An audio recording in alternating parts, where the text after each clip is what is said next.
2-3 astuces fondamentales qui vont faire toute la différence pour déjà ne pas être dégoûté de l'anglaise, parce que c'est une pêche ultra agréable, mais qui peut être aussi très désagréable si on ne connaît pas les toutes petites astuces essentielles. Pêcher précisément, rappeler à chaque touche, bien couler son fil et on a quasiment fini. Si vous rappelez à chaque touche que vous coulez bien votre fil, que vous êtes plutôt précis, une ligne bien équilibrée bien sûr, mais surtout la ligne bien coulée, bien prendre le coup à comment on fait à l'anglaise, vous avez quasiment 100% des touches, on ne perd plus de poissons et c'est ultra agréable comme pêche. Très souvent quand il fait chaud, d'avril-mai, mais on va dire de mai à septembre-octobre, sur des bonnes après-midi ou comme ici il fait très chaud l'après-midi aujourd'hui par exemple, eh bien vous allez pêcher d'abord sur le fond, vous pouvez mettre de l'amorce ou alors des pelets, des èches, mais ce qui est ultra important c'est de rappeler à chaque. Et à l'anglaise, très souvent, les poissons vont décoller petit à petit. Vous allez pêcher à quart d'eau sur le fond, mais généralement, il n'y a même pas besoin de cette étape. Dès que vous avez les premières touches, quand vous lancez, vos premières touches à la descente, vous passez carrément à mi-eau. Si vous avez 2 mètres de fond, vous mettez 1 mètre de fond et vous commencez à enchaîner les poissons. Et souvent, les plus belles pêches à l'anglaise durant les périodes chaudes, plein cagnard, eh bien, vous allez les faire à peu près à un tiers d'eau. Si vous avez 2 mètres de fond, à 60-70 cm de la surface, c'est là où vous allez enchaîner le plus de poissons à l'anglaise pendant les périodes très chaudes. Voilà pour cette petite introduction. On va parler des principes de la pêche à l'anglaise. Je vais vous parler rapidement de la canne, des types de cannes qui existent, comment monter sa ligne dans les grandes lignes de façon rapide, les erreurs à ne pas faire. Bien sûr, on évoque le micro-émerillon primordial, les types de plomb. Je ne vais pas m'attarder sur les wagglers, le montage de votre bas de ligne, ni sur les moulinets, parce que je vais faire des vidéos par la suite vraiment ultra spécifiques et avec des caractéristiques techniques sur tous ces éléments. Là, c'est une vidéo générale pour vous présenter les principes. Allez, on attaque. Ensuite, on parle également, bien sûr, du support pour la canne à l'anglaise, parce que c'est un peu la stratégie et ce qui va être ultra efficace, comment bien couler notre fil. Et bien, le support a son rôle, parce que la canne et votre sillon doivent être tout le temps dans l'eau. J'y reviens juste après. On parlera de l'épuisette, du type de tête d'épuisette rapidement, je vous en montre 2-3 modèles, et on fera le tour sur les èches en finissant. Un plateau d'èches et vraiment les éléments essentiels à avoir en pêche à l'anglaise.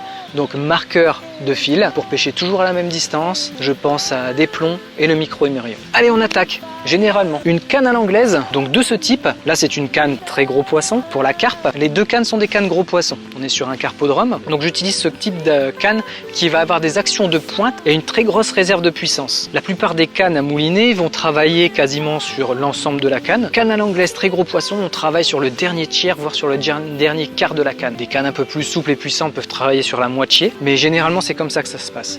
L'intérêt de la pêche à l'anglaise, c'est d'aller pêcher avec des fils très fins à longue distance.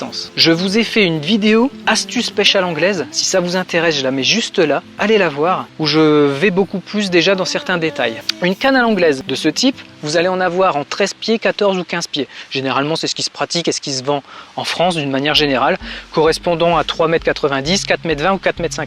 Généralement les cannes vont être en 3 éléments, donc des éléments que vous allez emboîter.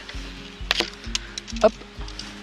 Donc 3 éléments, vous les emboîtez. Ensuite, vous fixez votre moulinet sur le porte-moulinet, bien sûr. Moulinet à l'anglaise, très intéressant d'en avoir un typique à l'anglaise, même si vous pouvez évidemment pêcher avec n'importe quel autre moulinet, feeder, carnassier, en adaptant un fil plus fin, ça fera largement le boulot.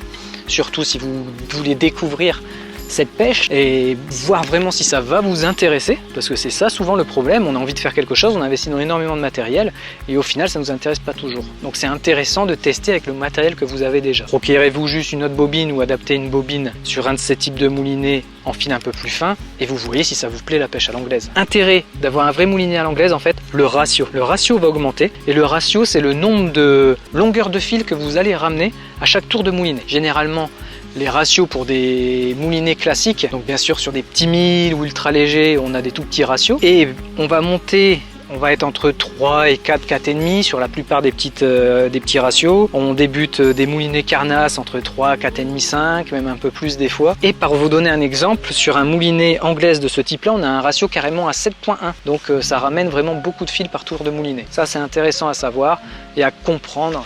Pourquoi acheter un moulinet spécifique à l'anglaise? Parce que ça va rester avant tout une pêche plutôt rapide quand le poisson s'installe. Donc il y a un avantage d'avoir un gros ratio, ramener rapidement son fil. Voilà. Ensuite, on va partir sur notre ligne. Vous passez évidemment votre fil, vous allez attacher votre hameçon. Donc le bas de ligne à l'anglaise, on en parle rapidement. Longueur comme ça vous intéresse. Moi j'emploie très souvent du 30-35.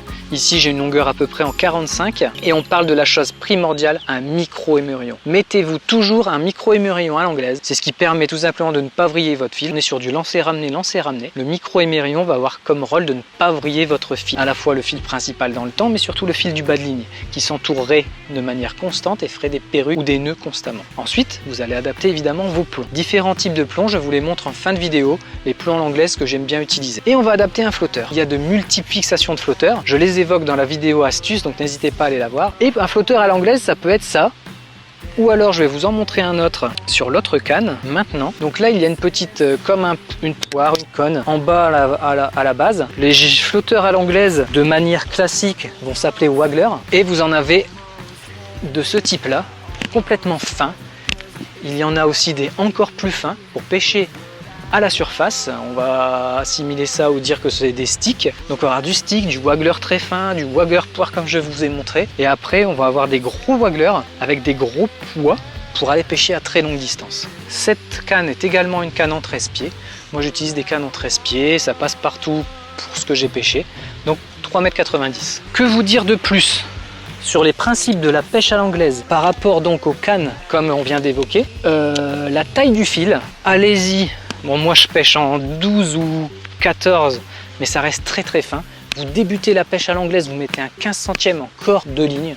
Fil principal, ça marche très très bien, ça va vous faire une pêche passe-partout. Bas de ligne en 12 ou 14 pour les pêches classiques de blanc. Et puis si vous voulez y aller un peu plus gros poisson, vous allez chercher un fil en 16 ou 18. 18 avec un bas de ligne de 16. C'est votre rapport à la qualité du fil et votre réglage du frein qui va faire toute la différence. Ce n'est pas parce que vous avez un fil de 25 centièmes, c'est forcément plus facile, mais vous allez avoir beaucoup moins de touches. Donc c'est ce rapport diamètre de fil plutôt fin, qualité de touche et nombre de touches qui est intéressant d'aller chercher des fils fins entre autres. Donc voilà pour les grandes lignes dans le fil.